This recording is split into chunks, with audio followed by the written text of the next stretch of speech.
Welcome to the very first episode of the STELAR Project's Data Stories 360 podcast. I'm Julia Mitrovic, the Dissemination and Communication Manager from Foodscale Hub, one of the partners on the STELAR project. I am also very happy to welcome our very first guest for our podcast, Professor Dragan Boskovic. Stick around to hear our insightful conversation because Professor Boskovic is a clinical professor at the WP Carey Business School at Arizona State University, and also he is the founder of the VizLore Labs Foundation.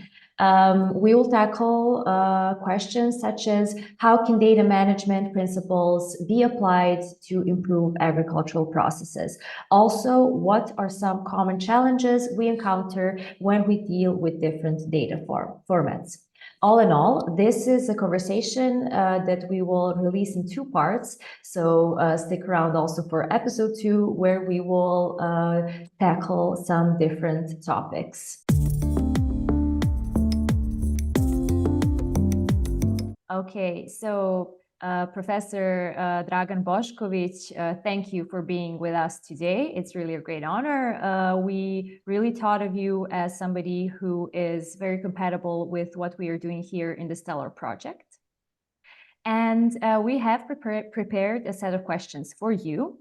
And I would like now to begin with the first one, as we are really eager to hear your insight. So what we want to know first, before we move on to more specific questions, is how did you get started in the ITC industry? And what inspired you to pursue a career in technology and innovation, seeing how this topic is becoming this sector is becoming more and more popular? Let me start by saying I'm very happy to be here and to speak to you on this interesting topic. How I started, I need to go and look into my long-term memory because it has been a long time since I started with data, but I can identify my first exposure to data back to late 80s when I was doing some research work for the Institute of the Medical Plants or the Medicinal Plants, Josip Pančić. So they had a very interesting issue. They wanted to solve or they wanted to find out what is the optimal harvesting season for some of the plants that they were growing, and what is the most efficient extraction method for the substances that they wanted actually to get out of those plants. So they had experimental field very close to Pančevo in Vojvodina, and then we were taking samples from that field at different days. They were then using those samples to extract the substances, and we had the data from the experiments. So as I said, the objective was really to find out what is the most influential variable in that equation. So back then we applied something that is called Latin square, that is method which enables you to really plan your experiments in a structured way, to have the confidence in the data that you have collected, and then apply analysis. It was interesting that back then it was also era of the personal computers. It was just starting to really catch up. So it was one of the first works that I have done both in data and using one of the IBM PCs back then that was not very powerful, but still very capable to solve this issue. So yeah, that is not exactly 40 years ago, but almost 40 years ago. It was my first exposure to the data science. Well, like I have said at the beginning of our conversation, you are the right man to speak to on this topic, seeing how you did really innovate, especially in that experimental field all the way back then. To continue on our data adjacent topics, we wanted to ask you, how can the data management principles that come from your experience in the ITC industry be applied in agriculture to improve agricultural processes? Yeah, I think the data nowadays is very much different to what was back when I started in that example. And we need to really think of data in context of those three V's. I don't know if you have heard of that, but data has those three attributes, that is velocity, volume, and variety. And that is what is really the main characteristic or the context for the modern data management. Okay, so you need to be able to handle the data coming at you at very high speeds, at large volumes, and having all kinds of data, some of them being useful and most of them not being useful. So you need to really filter all that real time. Okay, so how would you apply that in context of the agricultural practices? I think nowadays it doesn't feel that we suffer from lack of data, and it is more, what are those applications that make sense in context of agriculture? So even in the example that I gave initially, it can be all about improving your yield on basis of thinking what field is the best for what crop, or on a basis of thinking what fertilizer or how much of the fertilizer I need to apply, and then what should be the watering practices or irrigation application. So all that can be monitored over a full life cycle of the specific crop, collect the data, or instrument the field and the lab for the data collection, or your machinery for the data collection, and then gather the data that you need to analyze and that are relevant for solving your specific application. So I would also just add, it is not all about analysis, it is also about the actuation or the control. So you need to have this feedback loop. You need to get the data in order to get insights of what is really happening. And then based on the insights and data analytics, you need to have the logic in place that is going to do certain things in order to accomplish whatever are the objectives that you have. Okay. Well, so does that answer your question, Julia? It does. But before we get into the feedback loop regarded to the data, we do often come across the challenge of having data in different formats. This is something that the STELAR project, for instance, is focusing on. How to overcome the problem of large data sets where we have data that is in different formats. So what we wanted to know is how to overcome these kind of challenges. So the challenge of having different data formats that are collected through some modern techniques such as precision farming. So do you have some insight on that? Yeah, I think that is the problem that that is man-made, and being man-made, it also means that it can be solved by us.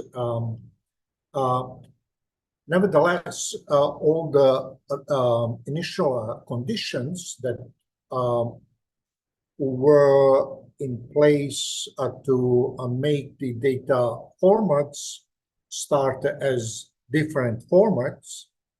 We need to understand what is the motivation of different people or different companies to go with proprietary data formats. Okay, is it lack of knowledge, or they don't care about interoperability? They think they are collecting data for themselves, or is it that they had some engineering constraint and they had to optimize the data formats in order to basically work with the data with engineering constraint that they have.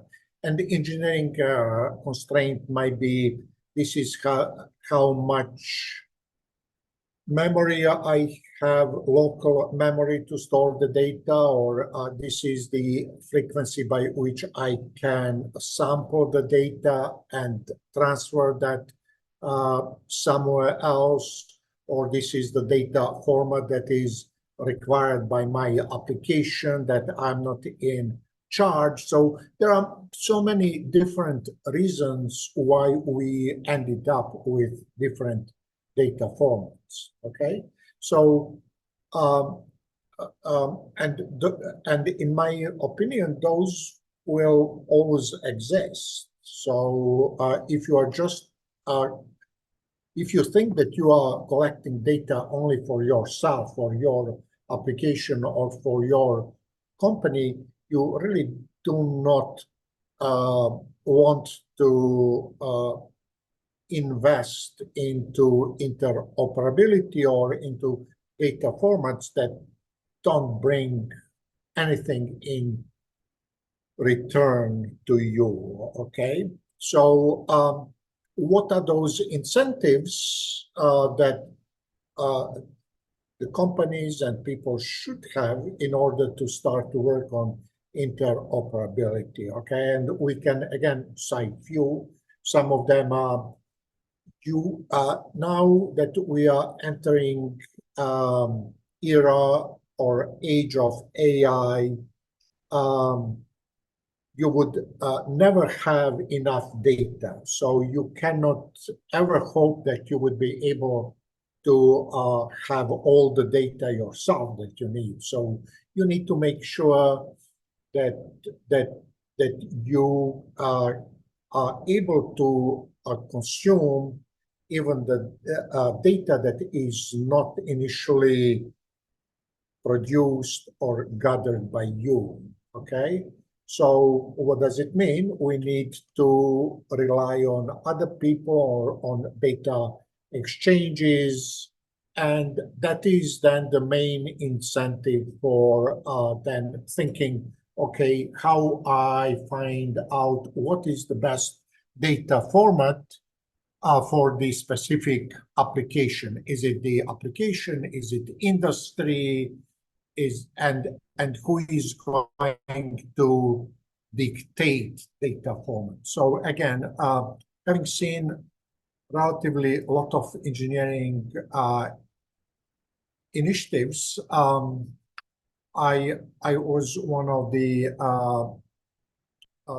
few guys that was initially engaged in standardizing digital radio, and digital means I need data structures, data formats, and I need to be able to exchange data between different devices. Back then, it was how I would exchange data between Nokia, Motorola, Ericsson, Alcatel. So you need to agree on specific data structure and the data format, okay? So standards are something that is really driving or that you need to have if you are really interested in pushing this interoperability very firmly into specific industry, okay? Well, I was wondering, so does it then come to the fact that we need to see the user as a more broader term, or to keep in mind that this needs to be, that the data may need to be reused by a broader group of users that maybe we have initially thought of, especially if we thrive towards an open data space? Yeah, I think, again, you can approach this from different aspects. It can be business needs, or it can be user needs, okay? And agriculture is interesting vertical because, yes, you would have a business interest, but you would also have a very strong user interest. User interest will be asking for openness and for interoperability, and the business is always trying to protect its own investments and IPs, and sometimes it comes on expenses of interoperability. Okay, so to have the businesses engaged and work on interoperability, you need to have either regulations in place, that is need for standards, okay? Or the business motivation might be if each of us has different data formats, our market is going to be very structured, very fragmented, sorry. And if we have very fragmented market, we are not able to extract full business potential out of the market, okay?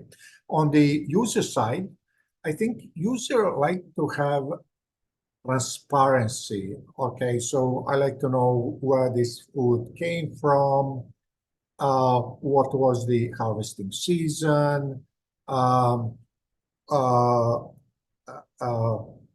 is it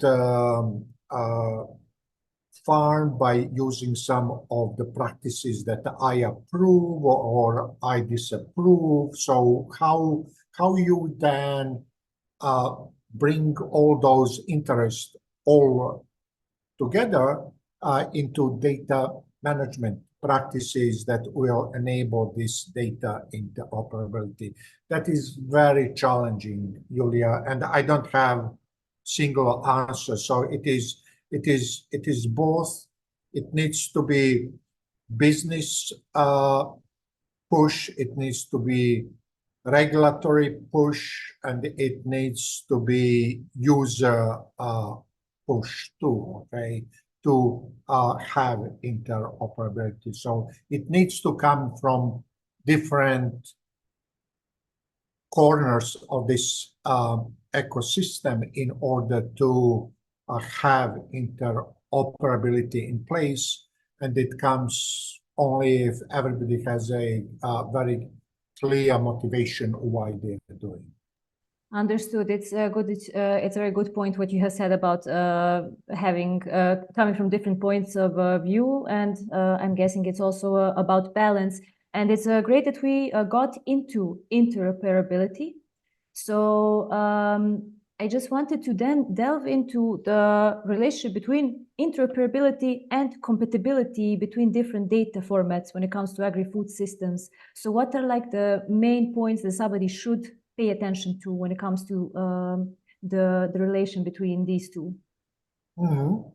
So I think interoperability and compatibility might not be exactly the same thing. So, or at least in my mind. So with interoperability, it is more that basically I can assembly or build the data collection, let's say equipment in a way that I can combine different devices and they know how to talk to each other, exchange the information. Okay, so interoperability mainly comes in this context of having solution that is working with specific data formats or has been designed for the specific data format, and you can basically unplug one part and plug another part into that system, and it still works. Okay, so when I say part, it can be I'm replacing a sensor from manufacturer X or X with a sensor from the manufacturer Z, and is still working. Okay, when it comes to compatibility, I think it is more on the application level. So it is more like, hey, I have this data and it is stored in a specific way. It is managed in a specific way. Is my application now compatible with that data engineering structure that can make good use of that data? Okay, so again, I see interoperability mainly on the device instrumentation of the data collection, data processing. Compatibility is more on how specific application can access the data and is it useful for that application, what they are getting from that specific structure. And again, we can go back to that 3V. I mean, some application will need to access data very fast. Okay, so is your database structured, engineered in a way that my application can get a lot of